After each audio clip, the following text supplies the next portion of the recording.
Ayan, so today is October.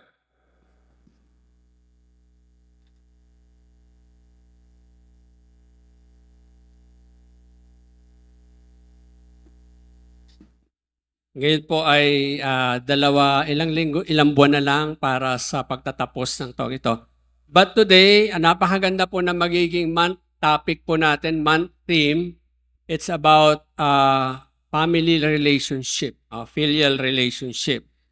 Supposedly, dapat pala ang unang topic na i-prepare ko po today ay ang pagmamahal sa magulang at sa biyenan. Hindi ko alam bakit nagbago, biglang naging anak muna.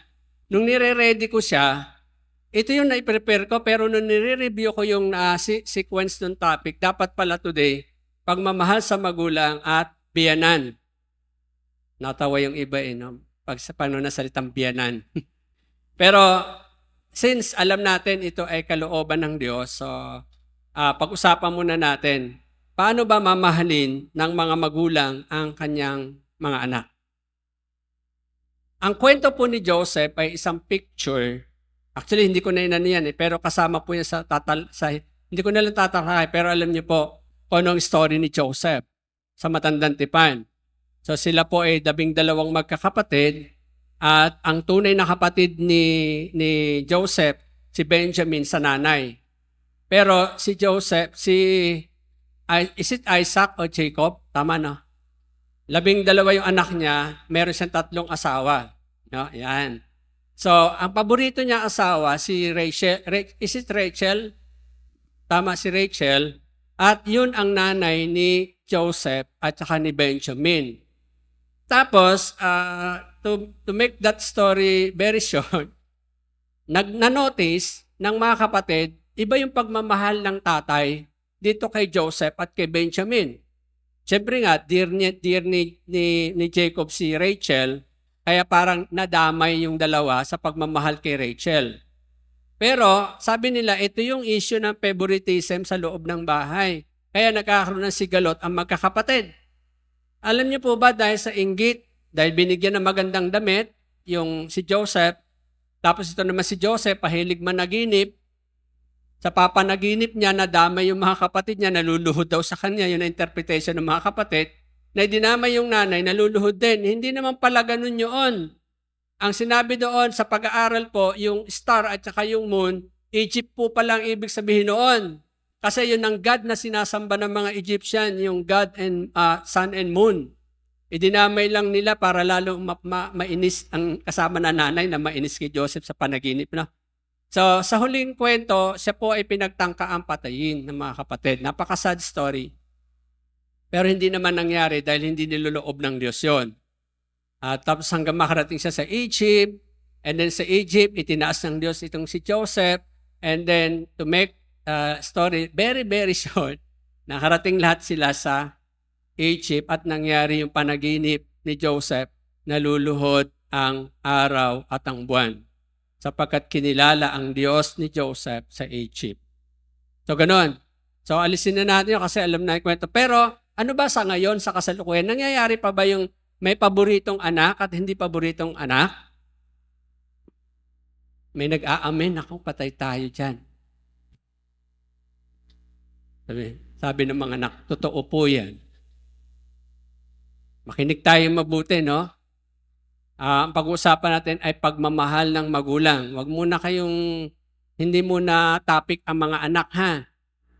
Topic muna ngayon mga magulang. Sino rito mga magulang na? Maliban sa nanggugulang. Ayan. So, paano ba natin mamahalin ang ating mga anak na hindi sila nag-i-interpret ng ganito, ng ganon? Kundi paano natin, tayo mismo yung magpaparamdam, tayo mismo yung gagawa. No? Kapag may 3 daw tayong children, 3 personality, 3 way of dealing each person. Pero each one is 100% loved by the parent. Agree ba tayo mga parent? Agree ba kayo mga anak? Ibang anak, hindi naman kaya. Half 50% lang sa akin. Sa kuya ko, 100. Kawawa naman si Bunso, wala nang natira. Hindi po, pag-usapan natin to. So, ano nga ba? Meron si Pablo tagubilin sa mga tatay. Pwede na rin po sa nanay bago tayo magpe-pray. Fathers, gamitin ko na, parent. Do not provoke your children into anger, but bring them up in the discipline and instruction of the Lord. Nakita niyo na yung point ni Paul. Paano ipapakita ang pagmamahal sa anak? Kaya ang sabi ng verse natin, train up a child in a way he should go, and when he is old, he will not depart from it. Training is discipline. Training is not easy. Training comprises many things to happen and to do. Let us pray. Panginoon, salamat po sa umagang ito na galing po sa inyo ang lakas na meron po kami. That's why we are here, gathered together. And salamat sa binigay niyong mensahe sa pamagitan ng awit na in-express po namin yung aming pag-worship sa inyo. And today, I'm asking the Holy Spirit na tunay na tagapagturo, pinagmumula ng lahat ng katotohanan, na ang mga aral na itinuro niyo po kay Solomon bilang pinuspos ng Espiritu at ng karunungan, ay ituro niyo rin po sa amin upang mapuspos din po kami ng karunungan na nagmumula sa inyo. Ang bawat talatang aming pag-uusapan ay pinuspos ng inyong Espiritu at gamitin niyo pong instrumento para kami ay turuan ng mga mahalagang prinsipyo o elementong napapaloob po sa pagmamahal namin sa aming mga anak, lalo na ang mga magulang at soon to be magiging parent. Salamat po, Diyos. Purihin po kayo in Jesus' name. Amen. So, sabi doon, paano daw ipapadama ang pagmamahal natin sa ating mga anak? Train them. Train them in a way he should go. Actually, ginawa ko po muna, elaborate ko yung salitang way. Sa Tagalog, daan. Ang daan ay salitang ugat ng mga salitang paraan, kaparaanan, o mga daanan na pag nilagyan ng mga hulapi, gitlapi, ay Filipino subject, favorite ng mga ay magkakaroon ng dagdag na kahulugan. Dito ay ginamit ang salitang way, pero pag tinignan yung context, tumutukoy po siya sa parang direction. Pero gusto ko pong linawin na lagdagan natin ng hindi lang direction kundi kaparaanan. Kasi galing din naman po ang root word ng kaparaanan ay daan o way sa English. So train them in a way he should go. No? Ibig sabihin, sanayin sila sa dapat nilang lakaran. Sanayin sa dapat nilang gawin. Kaya dalawa po yung aking ibabahagi. So unahin muna natin yung way means path, direction, a place of going. So, yang landas ay napaka-importante. Bakit may compass? Para hindi maligaw. Maliban lang sira yung compass. Pero hindi man yan, may mapa pa rin tayo. Para maging digital tayo, Google Map. Gumamit po kami ng Waze, naging Maze. Saan sa kami dinala? Di ba, Marga, ang sarap nagkaroon kami ng road trip. Maalala ko kami pupunta ni Brother Jun sa Tagaytay. Andyan lang pala sa may Amadeo, na malapit sa may Kaybagal, buti na lang, mabagal yung lugar, di agad umaalis. Nakarating kami doon sa liblib ng gitna ng silang na dulo ng silang na boundary ng Tagaytay. Tapos sabi ng Waze, you have reached your destination. Restaurant ang pupuntahan namin, bukid na bukid, walang kabahay-bahay. Ano man ito? Maze talaga. Sabi ko, huwag na tayong gumamit ng Waze, lalo tayo nawe-waste ang oras. Ganun din po nangyari sa buti na si Pastor Tito magaling. At hindi lang siya magaling. Magaling lumusot talaga. Di ba? Enjoy. Sabi ni Star Grace, hindi kami makatulog. Kasi nakakapit kami, Pastor. Si Pastor Tito, path, direction, a place of going. So, sabi, kung yan ay titin natin, yan po yung sinasabi doon sa Proverbs. Train up a child in a way he should go. What path? Kailangan na lakaran ng bata. Bakit sasanayin sila sa daang iyon? Dahil may bagong daan, may dating daan, at may paboritong daan, at merong ayaw daanan. Saan nyo gusto? Paboritong daan, yun yung mga biglang liko. Nakakatakot yung daan na yun, huwag yung puntahan yun. Path, direction, sabi niyan, ito yung unang binanggit dito ni Solomon, pero gusto ko sang elaborate when I reflecting this, dapat meron pang isang bagay na maintindihan sa salitang way. So, a child should go where? Proverbs 13:20 says, he who walks with the wise will become wise, but the companion of fools will be destroyed. Saan dapat lalakad ang bata? Sa karunungan. Sinong sasamahan? Wise person. Sabi ni Paul, bad company corrupts good character. So, kaya yung mga bata natin, ipag-pray natin, habang maliliit pa sila, yung makakabarkada nila, ipag-pray natin. Kami po, pinagpe-pray ko talaga yung maliliit pa si Jethro. Panginoon, yung magiging kaibigan ng mga anak ko, hindi yung mga nagdadala sa kanila sa kapahamakan. Although kahit di po sila Kristiyano, pero hindi mga mabibisyong bata. At hindi troublemaker. Talaga pinag-pray ko po yan. At yun, salamat sa Lord kasi hindi man mga Christian yung mga kaklase niya, kaibigan ng mga anak ng mga bata, pero kita ko hindi sila nagbibisyo at hindi nakikipag-trouble. Sinagot ng Diyos yung prayer. Kasi pagka po sila lumalakad sa mga fools, they will be destroyed. So, pag mahal natin ang anak natin, ipag-pray natin yung mga kasama nila habang sila lumalaki. Pag mahal natin sila, tingnan natin. Kaya sabi ko, anak, yung mga friend mo, papuntahin mo dito sa bahay. Makilala ko sila.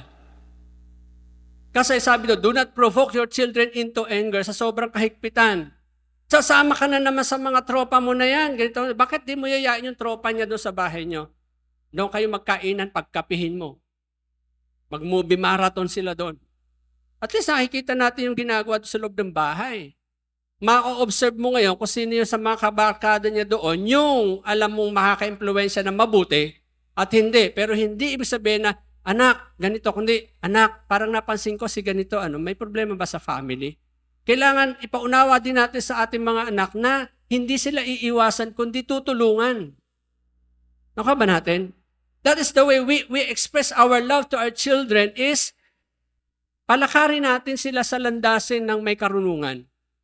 Hayaan natin silang sumama sa mga taong mas. Kaya pag-pray natin talaga na kung di man Kristiyano, yung walang bisyo, mas maganda kung Kristiyano makakasama ng mga anak natin. Napakalaking bagay po tulong. Kaya in-encourage ko po, si Andre, tsaka si Jeto, nasa DSM po sila. So malaking bagay po na natutulungan po sila sa kanilang spiritual growth. Talagang pinagpe-pray po. Ipag-pray natin ang mga anak natin. Kasi sabi ni Solomon, out of his wisdom and pagpuspos ng Espiritu, he who walks with the wise will become wise. A birds of same feathers flock together. At di raw pwedeng pagsamahin ang tubig at langis. Tubig at langis, tarararan. Yan. Lulutang at lulutang ang magaan. Lulubog ang mabigat. Ano pa? Hebrews 12:11. All discipline for the moment seems not to be joyful. Masaya ba ang napapalo, mga anak? Alam niyo po ba hindi natutuwa ang nanay pag namamalo? Ang tatay? Masakit sa heart namin na napapalo kayo. Pero sabi ng Proverbs, di ba? Spare the rod, spoil the child. Discipline for a moment seems not to be joyful but sorrowful. Totoo. Yet to those who have been trained by it, afterwards it yields a peaceful fruit of righteousness. Ang ganda ng bunga ng discipline. Ang ganda ng bunga ng training ng discipline. That's why sabi ng Proverbs, train up a child in a way he should go. Bakit? Because he will yield the peaceful fruit of righteousness. Yun yung ibibigay nating love sa ating children. Hindi puro cellphone. Kung ano hihingin, ibibigay. Kung kaya natin, sige. Pero lagi natin isipin, dapat hindi sanayin ang bata sa mga ito. Kung candy-candy lang, sige lang. Pero patutbrasin, masira ang ngipin. At pag medyo matanda na, wag na candy.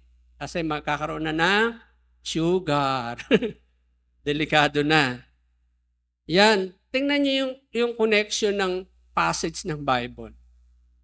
Napakaganda. Minsan, as a parent, hindi natin alam kung paano ipapadama ang pagmamahal natin sa mga anak.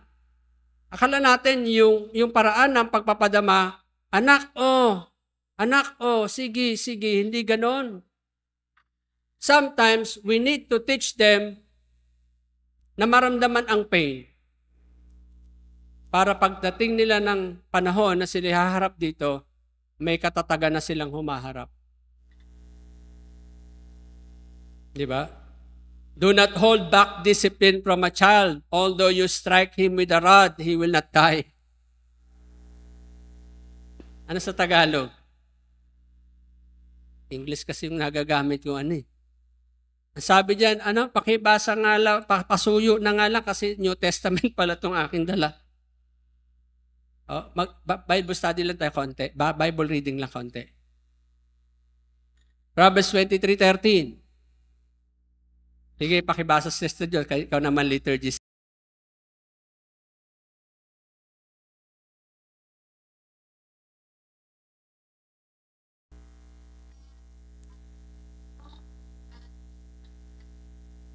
Ayun. Diin na natin. Wastong pagpalo. Hindi yung kung saan sa tinatamaan. Dapat padapain. Mauutak ang mga bata. Kami noon, naglalagay ng karton sa puwet. Pero alam ng magulang, kapag iba ang tunog.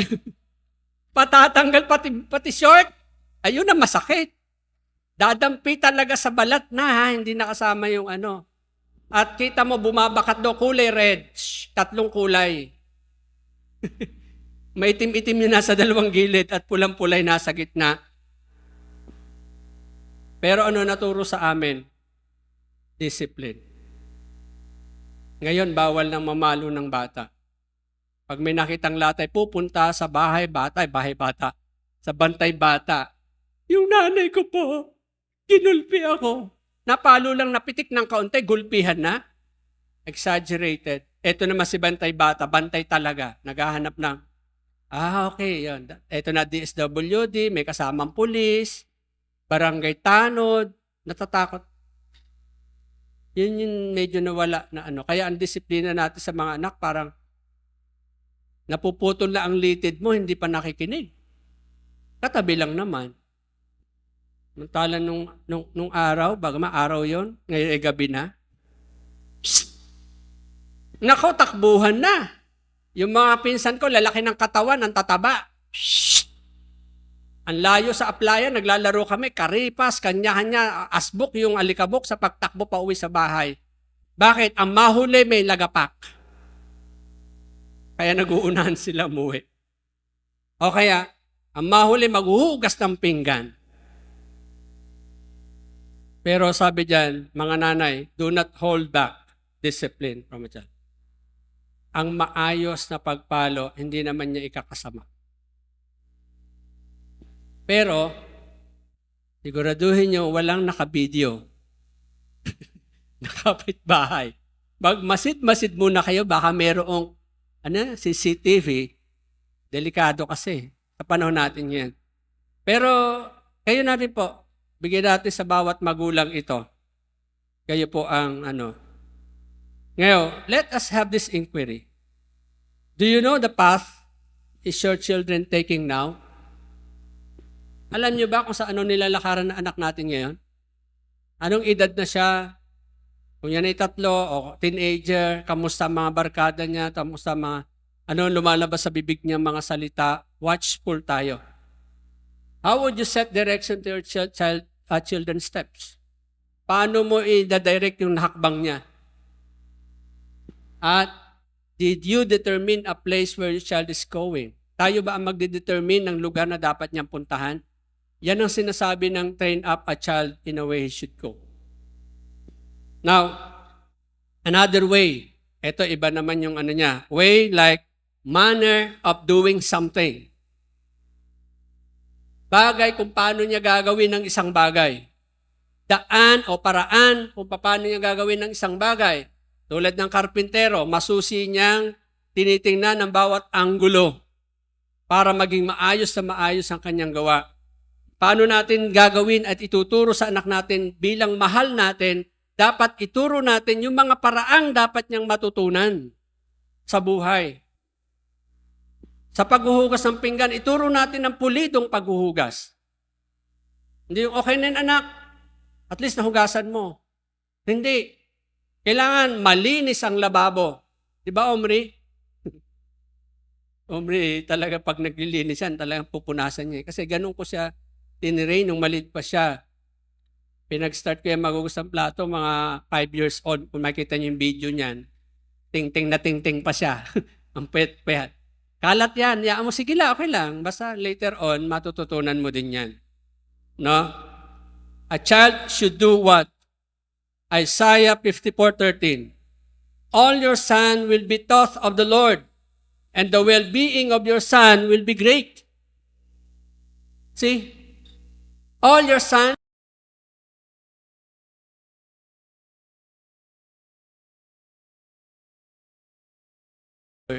kaya puro lalaki la binabanggit. Hindi pala kasama daughters.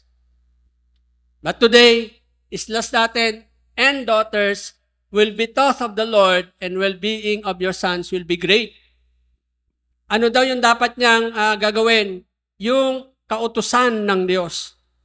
Turuan ng mga instructions of the Lord.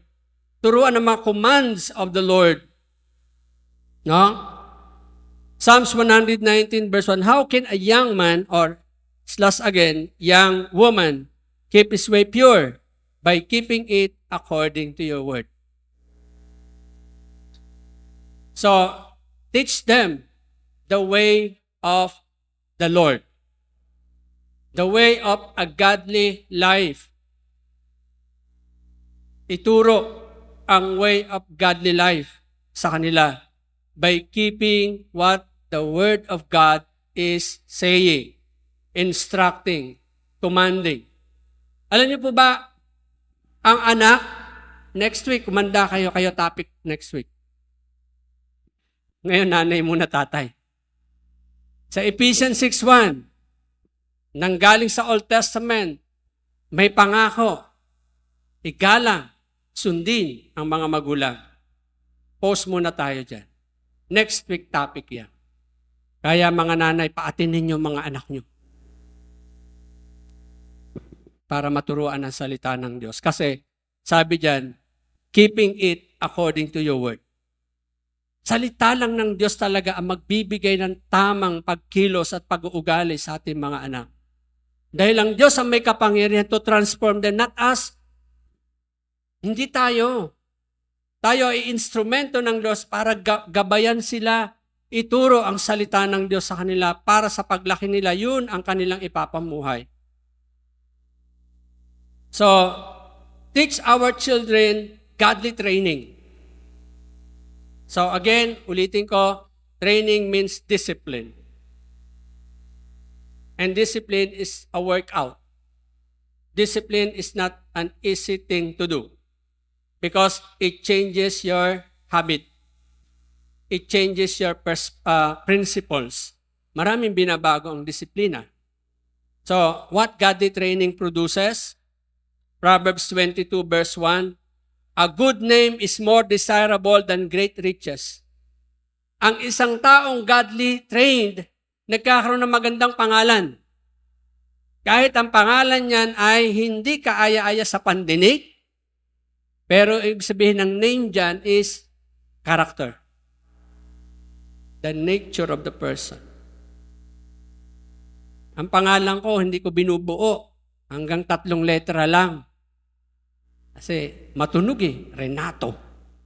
Buti na lang yun ang binigay. Pero dapat pala binigay ni nanay yun na lang isa. Kasi pag kumuha ng NBI, laging delayed. Meron daw may kaso. Aray. Opa, may kapangalan.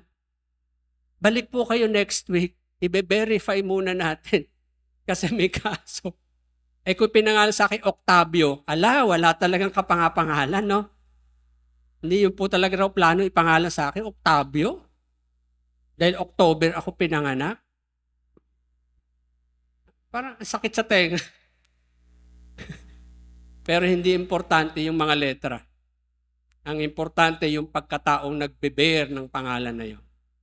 That's why a good name is more desirable than great riches. Ang sarap kayang kasama ang taong may good character. Tama? At sabi diyan, favor is better than silver and gold. Alam mo sabi ni Lucas, walang description kung paano ang Panginoong Hesus ay namuhay from the age of 1 to 12 and 12 to 30. Pero merong clue si Luke sa chapter 2 verse 52. And the child grew in stature, ibig sabihin malaki, makisig ang pangangatawan, physically fit siya, in favor of God and man. What is the name of that child? Jesus. In favor of God and man. Lapitin siya ng mga tao. Kasi yung favor ng tao at ng Diyos nasa kanya. Bakit? He has good character. Kapag may good character po tayo, favor ang dumarating sa atin. And it's better than silver and gold. Another, the rewards of humility and fear of the Lord are wealth, honor, and life. Proverbs 22, verse 4. The rewards of humility, that humility is a godly trained person. A humble person is a godly trained person. Amen ba? At meron siyang fear of the Lord. Ano meron siya? Wealth. Hindi lang po kayamanan na tangible. Marami siyang kaibigan. Marami nagmamahal sa kanya. Marami nagpe-pray sa kanya. Marami nagmamalasakit sa kanya. And naniniwala ko hindi rin sa pagkukulangin ng Lord at pasasaganahin siya. Kasi ang taong pinapasagana ng Diyos, yung marunong magbalik ng papuri at napagkakatiwalaan ng mga resources ng Panginoon.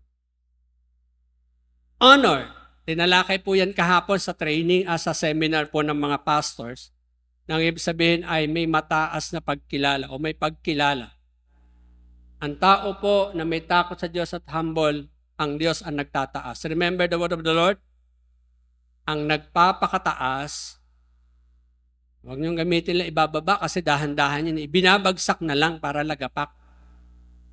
At ang nagpapakababa, itinataas nino ng Diyos.